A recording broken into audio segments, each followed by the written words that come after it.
여러분 반갑습니다. 김덕기입니다. 자, 이번 시간에는요, 2022년도 1회차 실기 기출해설 강의 진행하겠습니다. 1번 문제 가보시죠.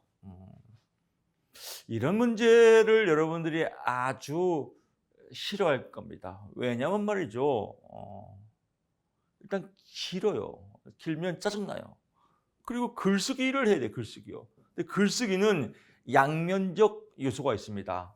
어렵게 보면 하염없이 어렵고 쉽게 보면 하염없이 쉽습니다. 즉 말장난이다 이러면 굉장히 쉬워요.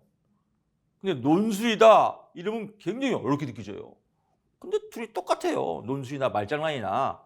그냥 말장난으로 그냥 공부하십시오, 여러분. 논술처럼 이렇게 기승전결 딱 이렇게 쓸 필요 없이 말장난이다. 대충 타당도 있게 말장난 그냥 글놀이나 하자. 이렇게 접근해도 다 합격할 수 있습니다.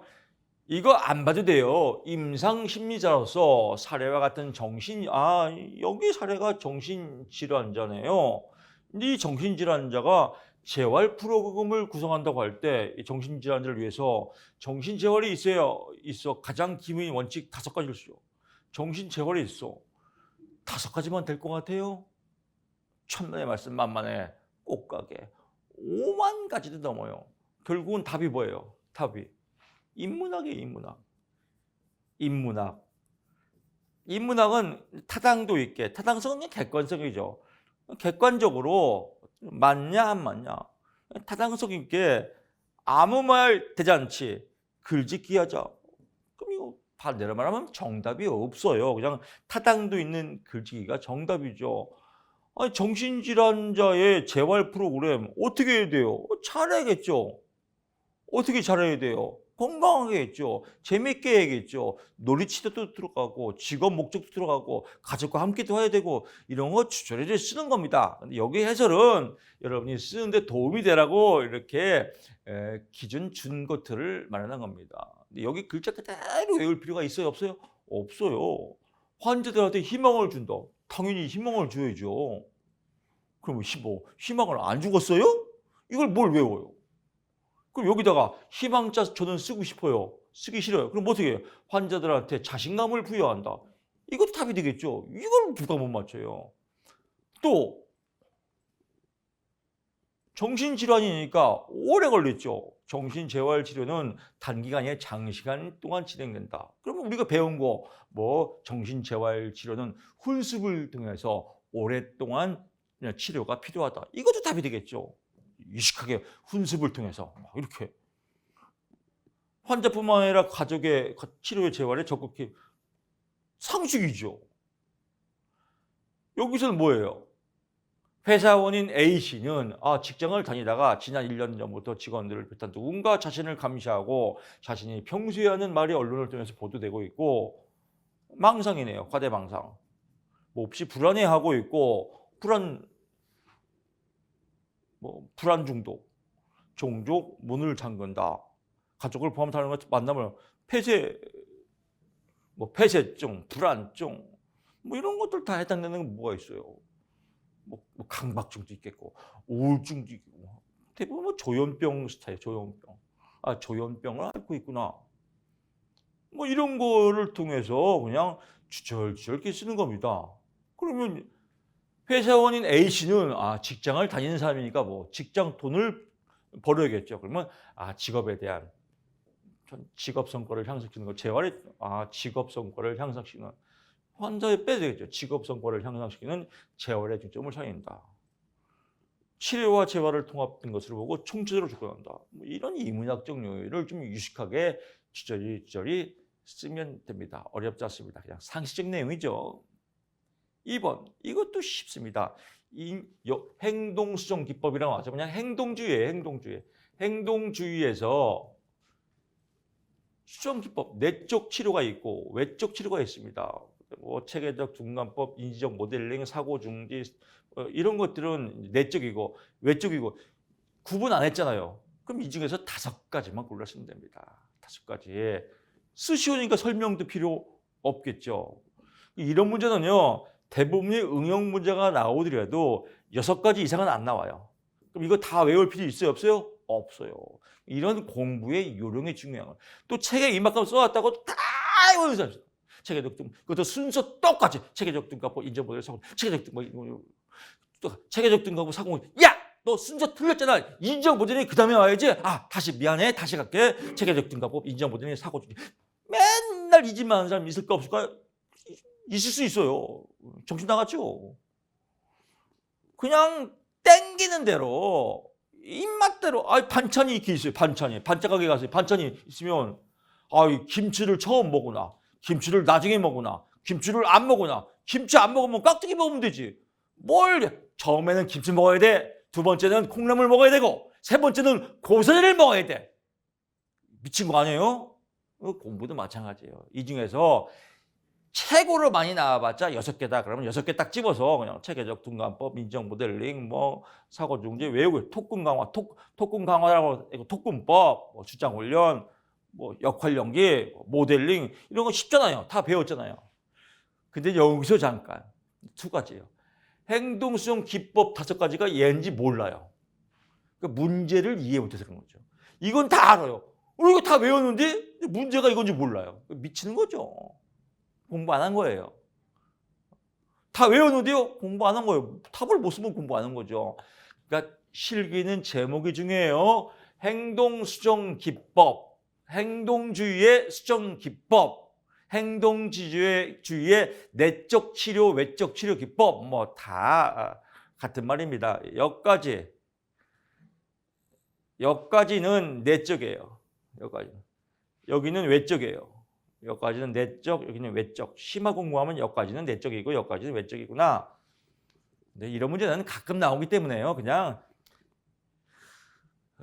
성격 문제. 나 같으면 5개만 외워요. 왜? 다음에 나오면 똑같이 나오거든요. 그러니까 여기서 골라 잡아서 5개 외우면 되겠습니다. 3번 가보시죠. 이거는 알면 쉬워요. 모르면 손도 못 대고요. 상담 초기 상담자가 경청하고 배려가 있다. 잘 듣고 배려. 지금 배려받는 기분이 있다. 이럴 때 방법 세 가지. 뭔가 막 있을 것 같지만 아니에요. 피언어적 경청. 그냥 이런 거. 미소. 이런 거 저기 금쪽에서 오은영 박사가 많이 쓰잖아요. 오은영 박사도 다 배운 거예요. 책에서 다 배운 거예요. 근데 마치 오은영 박사만의 특별한 비법이 있는 것 같다라고 TV에 나오지만 오은영 박사한테 미안한 소리지만 얘기를 들어보면 다 책에 나와 있는 내용이에요. 책에 나와 있는 내용을 방송에서 얘기하는 거죠. 저 사람이 특별히 만들었어. 저 사람만의 비법이야. 아니에요. 책에 다 나와요. 피언어적 경청. 언어적 경청. 잘하고 있어요. 그렇군요. 그래요? 다 써먹잖아요. 적극적 경청. 적극적 경청은 뭐예요? 말을 외부에 산만하고 잘 집중해서 하는 거예요. 그래서 집중하고 눈을 그냥 집중해서 하는 거죠. 경청이라는 표현을 안 써도 돼요. 여기서는 경청하고 배려가 비언어적 표현, 언어적 표현, 적극적 표현 다 같은 말이에요. 뭐 미소, 눈맞춤, 끄덕이는 중에서 이거 실례예요. 직업상담사 시험에 잘 나와요. 직업상담사 이렇게 나옵니다. 상담자가 내담자를 경청하고 배려했다고 느끼는 비언어적 표현 3가지를 쓰시오. 미소, 눈맞춤, 끄덕임. 얼마나 쉬워요. 근데 이런 걸 틀린 사람이 있어요. 왜 그럴까요? 뭘 물었는지 몰라요. 이거 왜 이렇게 미소. 이거 얼마나 쉬워요. 공부할 것도 없어요. 그러니까 문제가 뭘 요구하는지 답이 어떤 게 포인트인지 이것만 알면 의외로 실기가 공부 필기보다 더 쉽습니다. 외우기 쉽죠? 그렇습니다. 3가지와 설명 이런 것들이 있다. 언어적 계속하세요. 그렇군요 등 언어적 격려, 언어적 칭찬을 한다. 내담자가 말할 때 외부와 산만한 것들을 제거하는 등 경청한다. 이렇게 꼭 내담자가 말할 때 집중적으로 듣는다. 이래도 돼요. 이런 표현만 맞으면 됩니다. 글자 외우지 마세요. 4번 문제 갑니다. 신경심리검사 중 시공간 영역, 이건 1차에 나왔던 문제예요. 다음 중 시공간 영역 측정 시 사용하는 검사가 아닌 것은 이렇게 필기에 나왔어요. 뭐 그때 답은 뭐 3번의 선로 읽기 검사예요, 답이. 선로 읽기 검사는 시공간 영역 측정이 아니다라고 할 때 그때 보기가 이거 나와요. 보기가. 벤더 게스탈트 도형 검사. 1번. 근데 거기 보기는 거예요. 벤더 도형 검사 이렇게 나왔어요. 그럼 벤더 도형 검사도 맞는 답이에요. 왜? 필기 보기에 이렇게 나왔거든요. 이렇게 외우나 이렇게 외우나 영어로 비슷하고 써도 돼. 다 맞습니다. 그래서 벤더 도형 검사 나 같으면 이걸 빼버려요. 외울 사람은 외우고요. 두 번째 토막자기 검사. 이 토막자기 검사는 어디 있어요? 웩실로 지능 검사에 있죠. 웩실로 지능 검사의 토막자기다. 이 필기 문제 그대로 있는 겁니다. 필기 문제가 정답이에요, 거기에. 3번은 선로 읽기 검사. 얘가 삑살이죠. 4번이 레이 복합 도형 검사. 이렇게 나왔으니까 뭐야? 오스테이스는 써야 돼, 안 써야 돼? 안 써도 되는구나. 괜히 뭐 잘못 썼다가 레이 오스트리아 뭐 이렇게 쓰면 또 삑살이에요. 그러니까 이거 외울 필요도 없어요. 어차피 여기 나온 게 모범 답안이니까. 여기는 원본이니까요. 정확히 말하면 웩실로 지능 검사 중 토막자기 이렇게 나오는 겁니다. 큰 판을 벌리면 다만 1차에 나왔던 이렇게 써도 된다는 거죠. 벤더 도형 검사, 토막자기 검사, 레이 복합 도형 검사.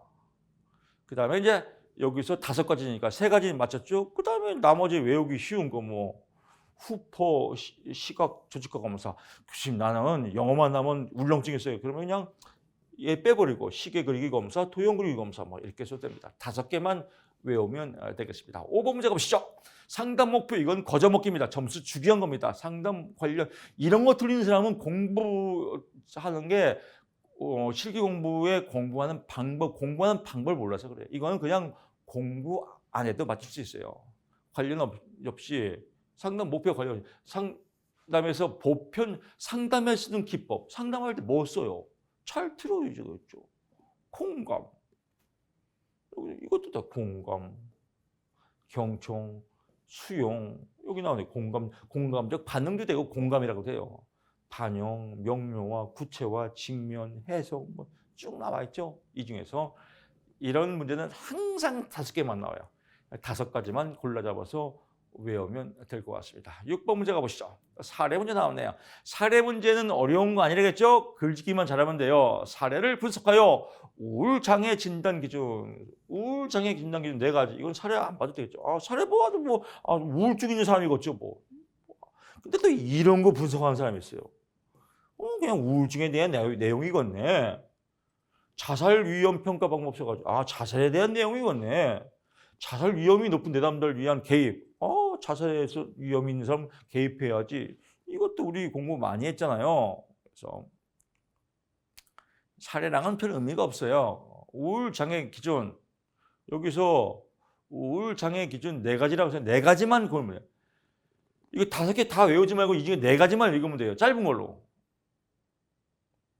하루의 대부분의 우울한 기분이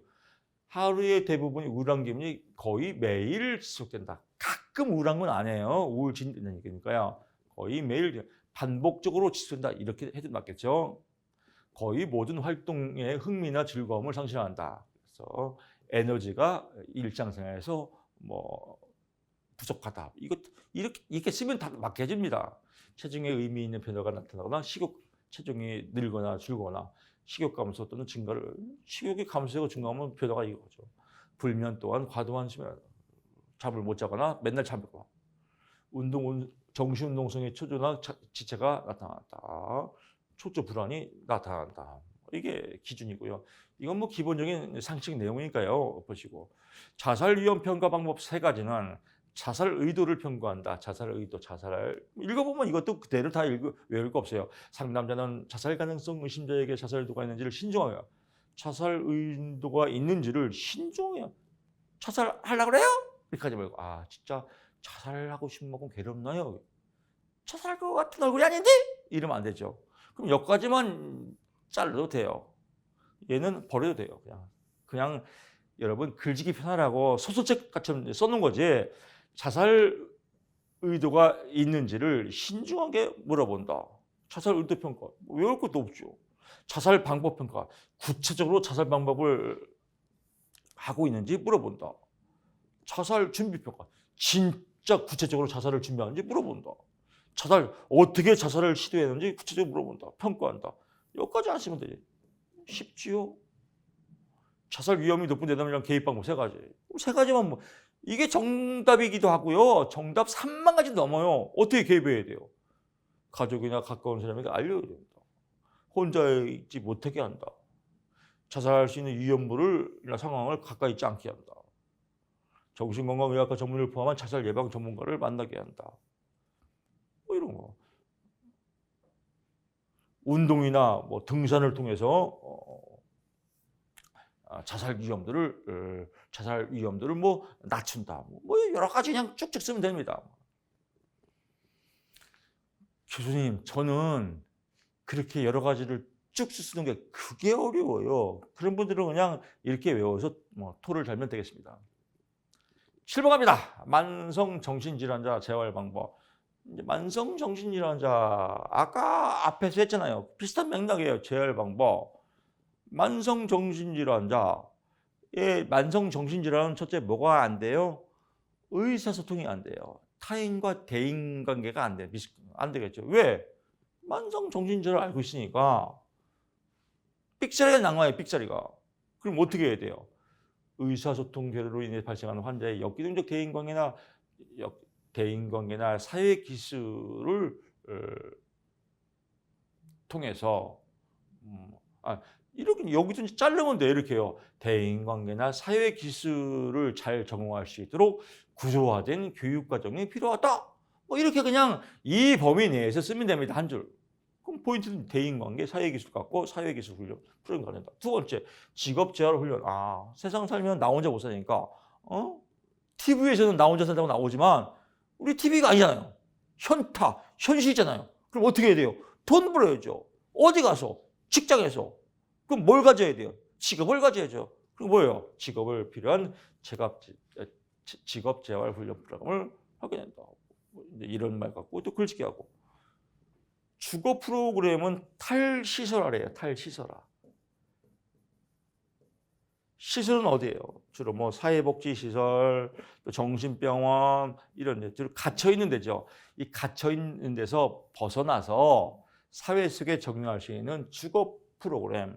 즉 정신병원을 다니더라도 정신병원에 감금된 상태가 아니라 집에서 사회 훈련을 쌓으면서 뭐 일주일에 한 번 정신병원 외래 진료를 받고 그 외래 진료 받으라 이거예요. 환자에게 외래 치료 대체형들로서 치료의 연속성을 유지하도록 하는 동시에 사회적 체계와 접촉을 유지할수록 돕는다.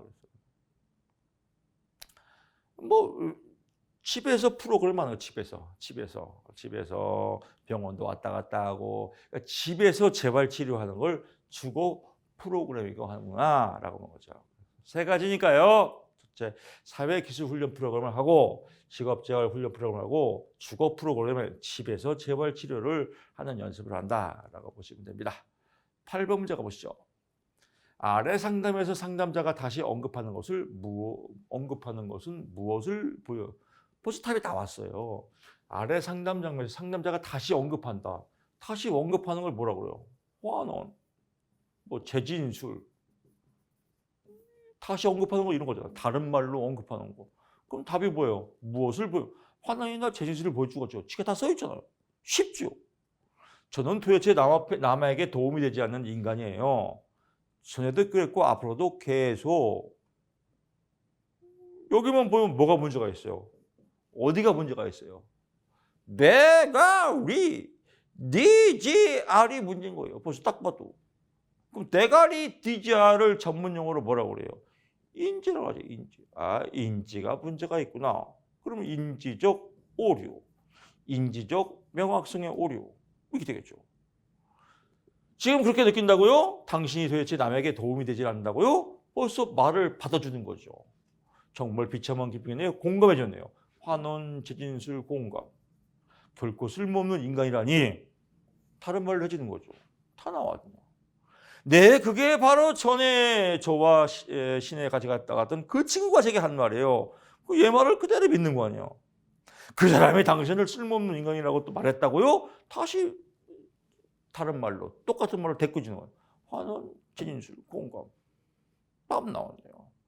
내 남자는 자신이 도움이 안 된다는 사람이라고 말하는 내 남자의 인지적 명확성은 오류를 보여주는 것이다. 인지적 명확성이라고 되고 교수님 인지적 오류라고 하면 안 되나요?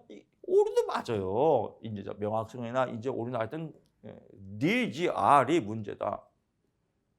심하게 말하면 뭐예요? 뇌활밥. 너무 좀 약간 천박하죠. DGR이 문제죠. 내 남자의 인지적 오류는 평소 자신에 대해 가지고 있는 부정적, 역기능적, 인도적에서 비롯된 것으로 말합니다. 이건 써도 그만, 안 써도 그만이죠.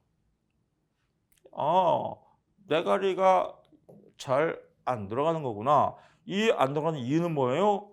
역기능적 사고방식 때문에 그렇구나. 이게 부정적인, 역기능적, 인지적 이게 어려우면 그냥 역기능적 사고방식에 의해서 그렇다.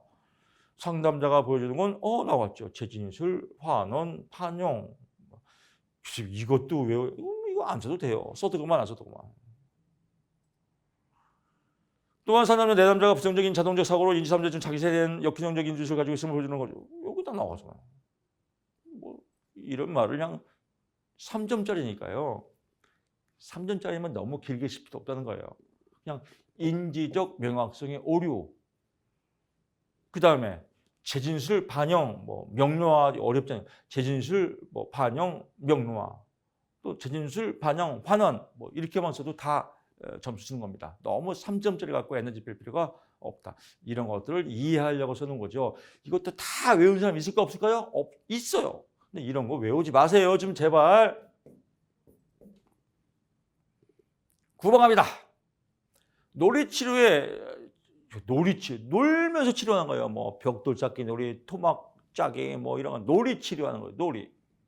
탁구 치료, 당구 치료. 갑자기 당구 치고 싶네요. 요즘은 저는 옛날에 학교 다닐 때 당구를 굉장히 유행했어요. 지금 또 이게 중년 스포츠에 당구가 또 유행이더라고요. 당구 재밌네요. 저도 촬영하면서 또 집필하면서 이 스트레스를 당구로 스트레스를 풀고 있습니다. 놀이치료죠. 이런 거예요. 같이 놀이치료. 그럼 답이 3점짜리잖아요. 사실 여기도 제가 실수한 거 있어요. 답을 너무 많이 써놨어요. 다 외울까 봐 걱정돼요. 영어까지 외울까 봐 걱정돼요. 이런 거 외운 사람 게토레이 조진석입니다. 그냥 참고사항에 3가지. 근데 6가지 쓰라고 나올 때도 있거든요. 이런 거는 덩어리가 좀 큰 겁니다. 놀이치료가 잘 나와요. 시험 때. 다시 갑니다. 놀이치료는 매 시험마다 꼭 나옵니다. 놀이치료 똑같이는 안 나와도 놀이치료에 관련된. 그럼 이런 것들 외우면 글짓기 할 때 좀 도움이 많이 되라고 제가 써놨습니다. 그냥 소설책 보듯이 쭉쭉 한번 가볍게 읽어보세요. 외우지 마세요. 그냥 쭉쭉 눈으로만 보세요. 당구하고 똑같죠. 당구 왜 치려고 그래요? 재밌거든요. 재미있다. 흥미롭다. 유쾌하다. 이런 거 쓰면 돼요. 이런 거.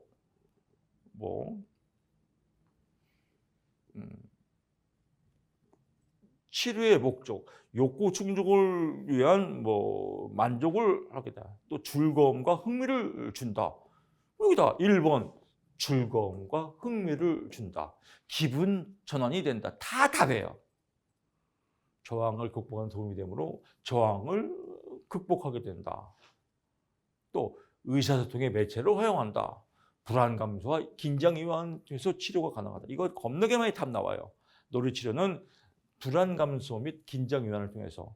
근데 주로 아동에게 많이 활용하는 게 아동 상담에서 제일 많이 하는 게 놀이치료예요. 그럼 아동자 빼도 되겠죠. 불안 감소와 긴장 이완. 아동이란 말이 아니라. 심리적 외상을 심리적 트라우마를 극복할 수 있다. 참지적 사고를 할 수 있다. 이런 거 쭉 읽으면 이 글자 다 외우면 안 됩니다. 이런 식으로 글짓기 하는 거구나. 이거는 소스예요. 소스. 김치를 담으면 소스가 있잖아요. 김치 담을 때.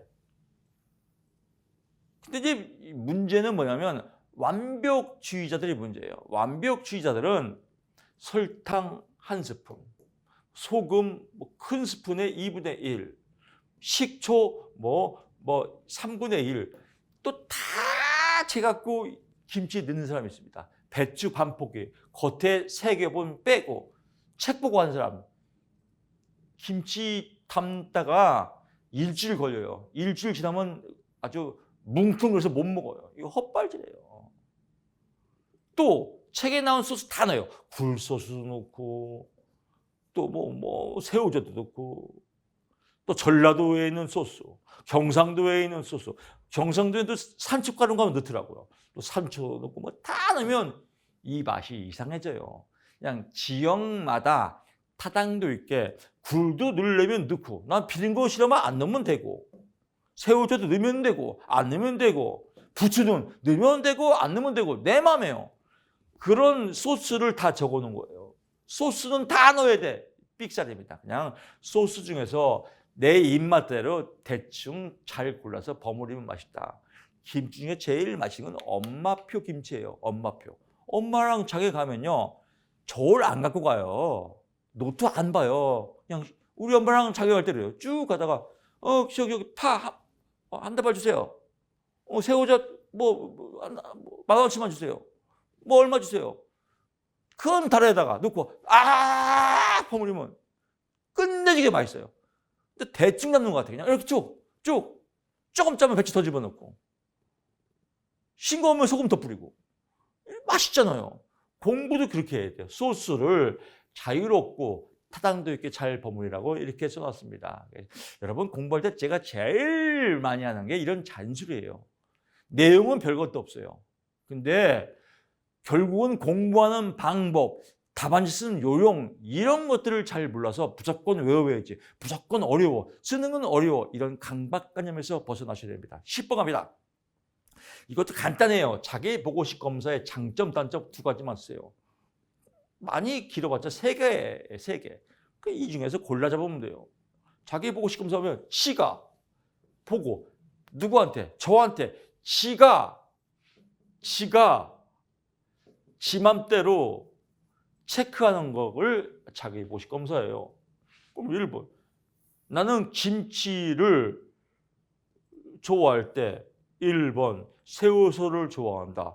2번 굴을 넣어야 된다. 3번 소금 짠 게 좋다. 4번 달콤하게 좋다. 난 달콤한 거 싫어. 난 이게 좋아. 이렇게 내가 좋은 거 체크하는 거, 이걸 자기보고식이라고 그래요. 또는 우리가 필기시험 1번의 답은 2번, 3번의 답은 2번, 2번의 답은 3번, 이런 걸 자기보고식이에요. 그럼 어떻게 해요? 검사의 시행 채점 해석이 간편하구나. 그냥 문제만 내면 돼요. 채점 2번에 답 동그라미 치면 되죠. 그럼 뭐예요? 또 여기서 나오면 전문가가 필요 없겠죠. 채점하면 되니까. 분석, 부호와 분석 이용으로 이것도 안 써도 돼요. 시간과 노력이 절약된다. 시간과 노력이 많이 들지 않는다. 하나 더 뭐예요? 검사자나 상황변인의 영향을 덜 받아 검사 결과에 객관적이에요. 이건 뭐냐면요, 검사자의 주관적 판단이 안 들어간단 말이죠. 우리 주관식 지금 실기 문제는 채점자가 볼 때 이 정도면 됐어 라고 해서 점수를 주거나, 또는 글씨가 안 이쁜지, 글씨가 또박또박 안 썼는지, 그러면 점수를 감점시킬 수 있어요. 이건 주관적 채점이에요. 그럼 나 같은 사람은 불합격되게요? 글씨가 개판인지? 근데 어떤 사람은 글씨 안 봐요. 그냥 내용만 적당히 맞으면 다 맞게 해주고, 어떤 사람은 내용은 맞는데 글씨가 엉망이요? 이그잼플 예를 들면 글씨가 안 예쁘니까 조금 점수 깎아야겠다, 이런 사람도 있어요. 채점자가. 그러니까 채점자를 잘 만나는 것도 복이에요. 이건 복불복이에요. 근데 이런 채점자와 채점자의 상황변인, 이런 채점자 주관적 요인이 없단 말이에요. 왜? 탑만 보고 체크하면 되니까. 그래서 검사 결과에 객관성이 보장된다. 즉 채점에 객관성이 부여된다. 이렇게 써도 되겠고, 나머지는 외워두고만 안 외워두고만. 단점은 뭐예요? 수검제의 사회적 바람직성으로 응답 결과 영향. 그렇지, 바람직성. 나는 정치가다. 그렇다. 나는 똑똑하다. 그렇다. 나는 법과 질서 잘 지킨다. 그렇다. 좋은 것만 찾잖아 이거예요. 또 일정한 흐름에 따라서 응답할 수 있다. 그렇죠. 뭐 우리가 뭐 어디 핸드폰 구매할 때 여기 만족도 주세해줘요. 그러면 매우 만족, 매우 만족, 매우 만족 쭉. 싫으면 매우 만족, 매우 쭉 하잖아요. 한쪽으로 쭉 간다 이런 거죠. 뭐 이런 것들 뭐 알면 겁나게 쉬워요. 문제가 이것도 상식이고, 이것도 상식이고, 이것도 상식이고, 이것도 상식이고 조금만 외우면 되잖아요. 거의 다 우리 실기는 상식 인문학 문제가 많잖아요. 너무 걱정하지 마시고요. 꼭 외워야 될 것들, 정답이 딱 떨어지는 것들 이런 것들은 이제 외워야겠죠. 여기서 평가 방법은 의도 평가, 뭐 자살 방법 평가, 뭐 자살 의도 평가, 자살 준비 이건 답이 딱딱 있으니까 뭐 이런 거 외워서 대충 역과처럼 쭉쭉 늘어빼자 하면 의외로 실기 공부 쉬울 수 있습니다. 10번까지 했죠. 11번 갑니다. 노출 치료 시행 시 상담자의 치료적 효과. 노출 치료는 옷을 홀딱 벗는 치료가 아니에요. 내면의 상처를 끄집어내는 거예요. 있는 그대로 표현하는 겁니다. 우리 집단 상담할 때 어떤 사람은 이명교를 가리는 사람이 있어요. 혹시 현재 직장 생활하는데 문제가 없나요? 문제 없어요. 잘 지내고 있습니다. 이런 사람이 있어요. 문제 겁나게 많은데. 이러면 치료 안 돼요. 나 직장 생활할 때 뭐가 문제예요? 나 진짜 괴로워. 상사가 있는데 저희 시베리안 허스키가 그냥 새끼 나갈 뻔가 깜짝 놀랐네요. 저희 시베리안 허스키가 있는데 그 10원짜리 때문에 스트레스 받습니다. 끄집어내야 뭐 치료가 될 거 아니에요. 그런 까발리는 걸 노출 치료라고 그래요. 옷을 벗는 게 아니고. 그럴 때 효과, 상황에 따라서 현실적이죠. 현실적으로 뭐가 문제가 있는지 인식하고 내뱉었으니까 불안 수준이 감소하고요. 불안에 대한 대처에 대한 믿음. 상담을 통해서 불안 대처에 대한 믿음이 생긴다. 그럼 뭐 내 추정훈련. 내 인생은 나이고요. 왜 내 인생에 겐세이를 끼고 그래? 이전이 시베리안 허스키야. 뭐 이렇게 할 수도 있죠. 불안 대처에 대한 믿음, 불안 대처에 대한 자신감이 생긴다. 뭐 이런 내용들 쓰면 될 것 같습니다. 12번 가보시죠. 상담사가 내담자와 이중관계를 지향해야 하는 이유를 설명하셔. 4점짜리죠. 점수 분포를 잘 봐야 돼요. 4점짜리는 간결하게 쓰라는 거죠. 간결. 너무 길게 쓸 필요가 없습니다. 지향은 알죠? 지향. 하지 말라는 겁니다. 끝짓자 하지 말라요. 지향하고 틀리면 안 돼. 지향은 추구하는 겁니다. 이건 추구하는 거고 이건 하지 말라는 거예요. 하지 말라는 겁니다. 뭘? 이중관계. 이중관계는 뭐예요? 양다리에 양다리. 양다리 거치지 마라 이겁니다. 어떤 거와 양다리? 상담사의 본질과 양다리 거치지 말라 이거죠. 상담사의 본질. 상담 열심히 하는데 갑자기는 아니죠. 며칠 지냈어요. 그러다가 만약 제가 상담사예요. 열심히 하는데 상담사님 부탁 하나 드려도 될까요? 뭔데요? 오빠라고 부르고 싶어요. 이제 친해졌잖아요. 오빠 해도 돼요? 하면 안 돼!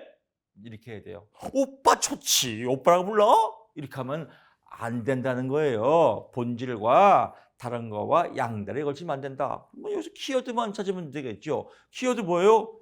집중해라 이거예요. 양다리에 걸치지 말고 어디에? 상담에 집중해라. 어떻게? 객관성을 갖고. 왜? 오빠 하는 순간 집중할 수도 없고 객관성을 잃을 수가 있으니까 얼마나 쉬워요? 쉬워요? 안 쉬워요? 겁나 쉽죠. 그러면 이걸로 이제 주저리 말장난하면 돼요. 상담사와 말장난할 때 가장 중요한 건 이 문제 갖고 말고를 잡아요. 상담사와 내담자는 이중관계를 지향해야 된다. 왜냐하면 말이죠. 상담에 집중할 수 없으니까. 왜냐하면 말이죠. 객관성에 손상을 시킬 수 있으니까. 항상 비윤리적이고 비전문적인 건 아니지만 이런 건 써도 그만 안 써도 그만 그냥 양념이라는 겁니다. 심리상담 관련 전문가 협회의 율령 등들은 이런 것도 필요 없어요. 괜히 또 심리상담 관련 전문가 협회, 심리상담 관련 전문가 협회, 심리상담 관련 전문가 다 외웠다. 내일 가면 또 뭐지? 또 심리상담 관련 맨 이런 헛다리만 짓지 말고 그냥 이중관계는 전문가로서의 객관성을 손상시키므로 이중관계를 지향해야 한다. 이렇게 쓰면 되겠습니다. 그래서 양념들 갖고 잘 버무리라고 여러분 올려드리는 겁니다. 13번 갑니다. 카우프만, 리흐텐베그와 발음도 아주 지랄맞게 힘드네요. 검사의 기본 철학 5가지. 이건 카우프만과 리흐텐베그의 내용이기 때문에 외워야겠죠. 그래서 5점짜리다. 진행검사의 소검사는 개인의 학습해 온 것을 측정하는 것이다. 진행검사의 소검사는 개인 행동의 표본일 뿐 총체는 아니다. 그래서 요거는 개인 대상에 표준화된 검사는 특정한 실험적 환경하에서 정신을 평가한다. 요거는 외우는 수밖에 없습니다. 외우십시오. 14번 갑니다. 모두 A 학점을 맞지 않으면 이번 학기는 망한 거야. 벌써 답이 나왔죠. 뭐예요? 흑백 논리죠. 이분법적 사고. 인지적 오류 종류, 일반적인 치료 방법. 인지적 오류 중에서 종류, 이분법적 사고다. 흑백 논리다. 그러면 뭐예요? 일반적인 치료 방법은 척도와 기법이다. 척도와 기법 보면 또 뭐예요? 어려운 거 아니에요? 라고 하는데 점수화 시킨다. 점수화. 예를 들면 정도를 체크하는 거예요. 당신은 밥을 먹으면 몇 그릇 먹어야 만족합니까? 나는 5그릇, 나는 4그릇, 나는 3그릇 하루에요. 나는 2그릇, 나는 1그릇. 척도화 시킨 거죠. 나는 하루에 3끼 먹는 게 적당하다라고 하면 정상이구나. 5개는 먹어야지 하면 문제가 있구나. 10끼 먹어야 된다. 아주 심각하구나 라고 하는 거죠. 또 갑자기 또 애드립을 치고 싶네요. 이런 개그가 생각나네요. 이 개그를 치는 것도 좀 병적인 것 같아요. 저도. 남자가 요즘 이 중년 베이비 부모 시대의 그 중년들이 이제 퇴직을 많이 하지 않습니까? 50대, 60대. 50대 후반만 직장을 다녀도 성공했다고 그래요. 근데 100세 시대에 반도 못 살았는데 이거 이제 이 취업, 직장의 문제가 사실 큰 사회 문제예요. 그래서 집에 있단 말이에요. 한 50 몇 살까지 고생 직살하게 하고 집에 있으면 슬슬 눈치가 보여요. 밥 3끼 먹는 것도 열심히 일한 당시 쉴 수 있는 자격이 있어야 되는데 한 달만 지나면 밥 3끼만 먹어도 이제 좋은 얘기가 안 나와요. 그래서 밥 3끼 먹는 사람은 뭐라고 그래요? 삼식이라고 해요. 삼식. 2끼 먹으면 2식이. 1끼 먹으면 1식이. 요즘은 1식이를 되게 좋아한대요. 부인들이. 3식이 되게 싫어해요. 그 밥 3끼 먹는 것도 집에서 어려워요. 근데 10끼를 먹는다. 10끼 먹으면 이제 10끼가 10이죠. 3식, 10끼. 이렇게 한다 합니다. 참 슬픈 촉구예요. 눈치를 못 채인 분들은 화면 다시 돌려서 정지하고 다시 보세요. 10끼 먹으면. 10끼 먹어도 문제죠. 하여튼 이렇게 점수화 시킨다. 점수화 시켜서 자기 관리, 어떤 자기 점검 시간을 체크한다. 이걸 뭐라고 그래요? 척도화 기법이다. 좀 점수화 기법이다. 왜? 어느 정도 병적인 상태인지를 알아보기 위해서. 이제 쉽죠? 그럼 이런 얘기가 여러분께 음성 지원이 돼야 돼요. 1식이, 2식이, 3식이. 이게 뭐예요? 척도화 기법이다. 아유, 재밌으라. 공부 재밌는데? 그렇습니다. 15번 가보시죠. 무어의 가족 갈등. 이건 무어가 만들었으니까 그대로 이거는 인문학이 아니라 외우겠죠. 그래서 가족 갈등 모델 5가지. 이해관계, 가족끼리 이해관계 갈등 생기죠. 사실관계 갈등 생기죠. 상호관계 갈등 생기죠. 가치관 갈등 생기죠. 구조적 갈등 생기죠. 그래서 이런 거구나. 그러면 뭐 이사상 가고 무어 나오면 뭐예요? 뭐요? 이사상 가고 이해관계, 사실관계, 상호관계, 가치관관계, 이해관계, 사실관계, 상호관계, 가치관, 구조적 갈등이다. 이사상 가고 뭐요? 됐습니다. 16번 가보시죠. 경청기법 중에서 내 남자가 말하는 것을 거울처럼 말해주는 것을 거울은 어떤 역할을 해요? 반사해줘. 거울처럼 반사해준다. 반영이다라고 보고요. 내 남자의 말을 이해하기 쉬운 언어로, 내 남자의 말을 상담사의 언어로 다시 말해주는 것은 재진술입니다. 재진술, 뭐 또 환언이라고도 하죠. 환언, 재진술. 내 남자의 말을 상담사의 언어로 다시 설명해 주는 것은 환원 재진술인데, 여기서는 내 남자의 말을 이해하기 쉬운 언어로 간단 명료하게 얘기하는 거죠. 그래서 명료하다라고 보시면 되겠죠. 반영, 명료화. 이해하기 쉬운 언어로 하면 명료화, 상담사의 언어로 하면 재진술, 거울처럼 반사된다. 반영. 17번 가보시죠. 내 남자 중심 상담, 이건 뭐 기본 태도, 기본 문제죠. 세 가지를 쓰고 설명하셔. 기본 문제입니다. 3점이니까 일무공만 써도 돼요. 3점짜리는. 일치성, 다른 말로 진술성이라고 한다. 무조건적 수용, 내 남자 입장에서 있는 그대로 존중하는 것을 말한다. 공감적 이해, 말 그대로 내 남자의 입장을 공감해주고 상담사의 역할과 자세를 일치하는 것이다. 이게 공감이 아니라 공감적 이해예요. 상담사의 역할과 자세를 일치하는 것을 의미한다. 기본 태도 세 가지를 쓰셔야 하면 일치성, 무조건적 수용, 공감적 이해, 이렇게 세 개만 써도 됩니다. 설명하라고 없으니까요. 3점짜리니까요. 18번으로 가보시죠. HT 검사, 이거는 뭐 우리 기본적으로 많이 했습니다. 일체도 사람 그림에서 평가할 수 있는 세 가지. 자화상, 현재의 자아 상태, 이상적인 자아, 이상적이 바라본 자기상, 중요한 타인, 자신에게 영향을 미치는 중요한 타인. 쉽죠. 그래서 자화상, 이상적인 자아, 중요한 타인이다 라고 1차 때 공부했기 때문에 2차 때는 쉽게 여러분들이 답을 쓸 수 있을 겁니다. 6점짜리지만요, 배점이 높아요. 그대로 현재의 자화상, 자화 상태, 이상적인 자기성, 중요한 타인의 영향력을 반영하고. 너무 쉽죠. 공부할 거 별거 없습니다. 19번 갑니다. 백, 인지적 오류. 인지가 뭐라겠어요? 인지, DGR, 대갈, 빡, 인지가 왜곡, 삑사리, 대가리가 삑사리가 났다.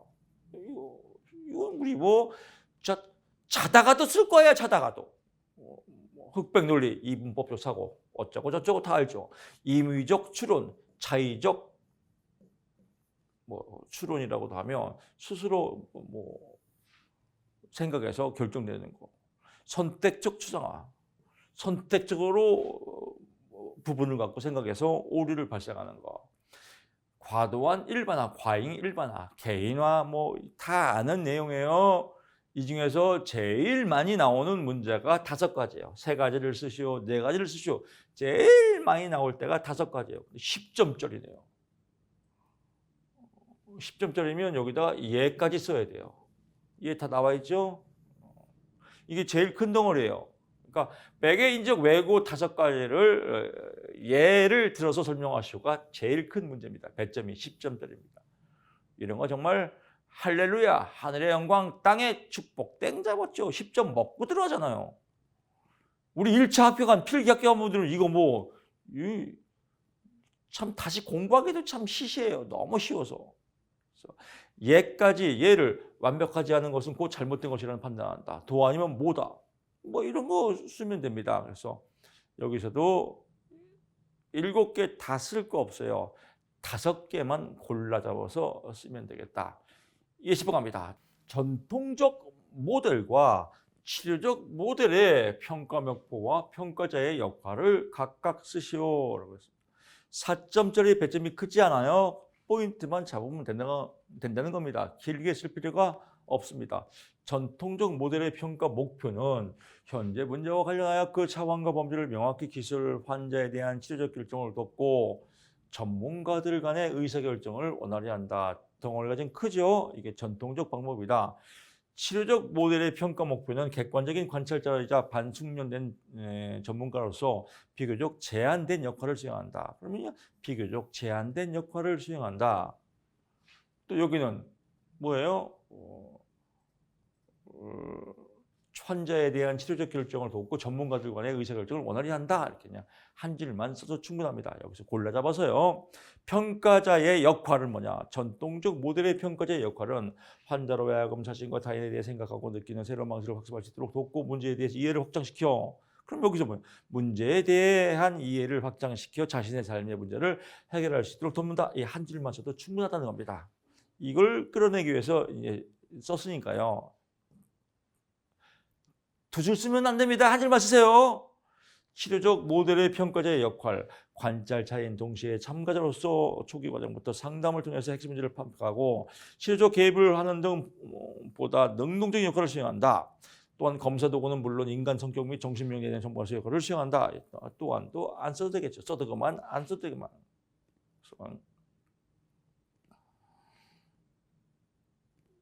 치료적인 개입을 하는 등 보다 능동적인 역할을 수행하는 것을 의미한다. 뭐 이렇게 해서 포인트만 잡아도 됩니다. 너무 길게 쓰지 마세요. 여담이지만 제가요 대학에서 취업 면접 팀장을 한 적이 있었습니다. 그때 면접을 제가 이렇게 모의 면접을 진행하다 보면 놀라운 사실이에요. 첫째, 말을 잘하려고 그래요. 면접은 말을 잘하는 시험이 아니에요. 말을 어떻게 자기 표현을 할 수 있냐. 더듬어도 돼요.